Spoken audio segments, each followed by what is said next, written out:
जी, मेरा नाम नदीम कुरैशी है।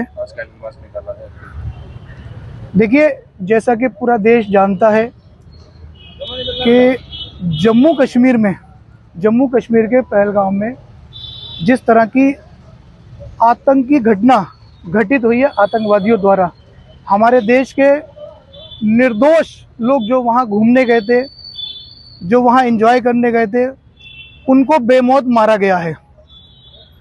हम उन सभी को खिराज़े अकीदत पेश करने के लिए आज यहाँ इकट्ठा हुए हैं और कैंडल मार्च के रूप में हम उन्हें भावपूर्ण श्रद्धांजलि पेश कर रहे हैं।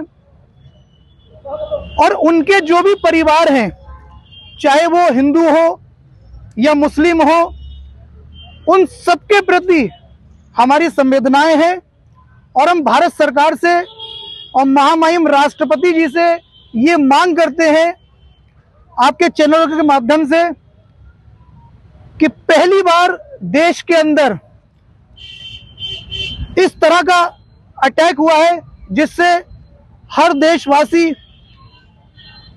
आज दहशत में आ गया है। सिर्फ कश्मीर ही नहीं, देश के हर कोने में जाते हुए आज हर शहरी डर रहा है कि हमारे साथ कोई घटना ना घट जाए। मेरा सीधा सा सवाल है उन एजेंसियों से, क्या आपके पास कोई इनपुट नहीं था? और अगर इनपुट था तो उस पर कार्रवाई क्यों नहीं की गई? क्योंकि जिन परिवारों के चिराग बुझ गए हैं, उनका भी सीधा सा सवाल है और हमारा भी सीधा सा सवाल है कि जिन लोगों की जानें गई हैं और जिसकी वजह से गई हैं, उसकी जवाबदेही किसकी बनती है? उसका जिम्मेदार कौन है? क्या हमारे देश के जो सुरक्षा बल हैं, उनकी कहीं कमी रही? जो आतंकवादी हमारे देश के अंदर असला लेकर घुस गए, कार्रवाई उन पर भी बनती है। और हम महामहिम राष्ट्रपति जी से और माननीय प्रधानमंत्री जी से ये आग्रह करते हैं कि हमें इस पूरी घटना के पीछे पाकिस्तान की संलिप्तता दिखती है। पाकिस्तान पूरा दोषी दिख रहा है। तो कब तक हम लोग पाकिस्तान के उन आतंकवादियों की दहशत में रहेंगे? हमारे देश की सरकारें और हमारे देश की सेनाएं और हमारे देश के फौजी उनको मुंह तोड़ जवाब कब देंगे? हम यही कहना चाहते हैं कि इस घटना को काफी गंभीरता से लिया जाए, क्योंकि अभी तक हम लोग पुलवामा भूले नहीं हैं। पुलवामा के बाद ये ऐसी दूसरी घटना है जिससे हर देशवासी दहशत में है। और जब तक उन लोगों को सजा नहीं मिलेगी, तब तक दहशत में रहेगा।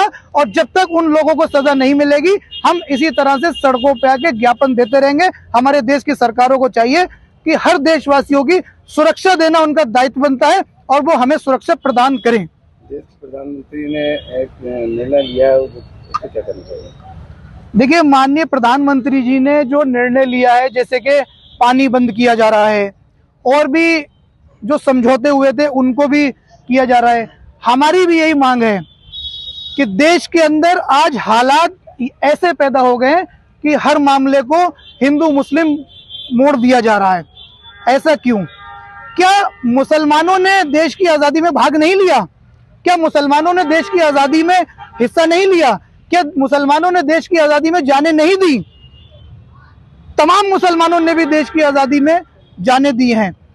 जैसे कि मैंने आज बयान देख रहा था पंडित धीरेंद्र शास्त्री जी का, उनका कहना है कि ये कहना गलत होगा कि आतंकवाद का कोई धर्म नहीं होता। मैं आपके चैनल के माध्यम से पंडित धीरेंद्र शास्त्री जी से ये कहना चाहता हूं कि आपका ये बयान बहुत शर्मनाक है, बहुत कायराना है। इस तरह का बयान देके आप देश के अंदर हिंदू मुस्लिम के बीच फाड़ पैदा कर रहे हो, हिंदू मुस्लिम के बीच खाई पैदा कर रहे हो। अगर आपका ये बयान जो आप कह रहे हो कि ये कहना गलत होगा कि आतंकवादियों का धर्म नहीं होता, तो वो लोग कौन थे जिन्होंने मालेगांव में बम ब्लास्ट किया था? इसकी जवाबदेही भी आपकी बनती है। क्या वो लोग मुसलमान थे जिन लोगों ने मालेगांव में बम ब्लास्ट किया था? आज एनआईए ने उनके लिए फांसी की मांग की है। धीरेन्द्र शास्त्री जी को ये सोचना चाहिए कि ये लोकतांत्रिक देश है, यहाँ लोग लोकतंत्र से रहते हैं, एकता से रहते हैं, भाईचारे से रहते हैं, भाईचारा बना रहे।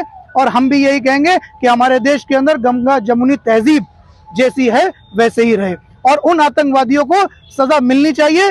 माननीय प्रधानमंत्री जी से सीधी सी हमारी ये अपील है कि उन आतंकवादियों को सजा मिलनी चाहिए। इससे कुछ नहीं होगा अगर हम पानी बंद कर दें, खाना बंद कर दें, या कुछ और समझौते जो हमने किए थे उन्हें बंद कर दें, उससे कुछ नहीं होगा।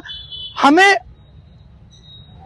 उन आतंकवादियों की लाशें देखनी है जिन्होंने हमारे हिंदुस्तान के हमारे भाइयों को खुलेआम कत्लेआम किया है, उनका नाम पूछ पूछ के कत्लेआम किया है।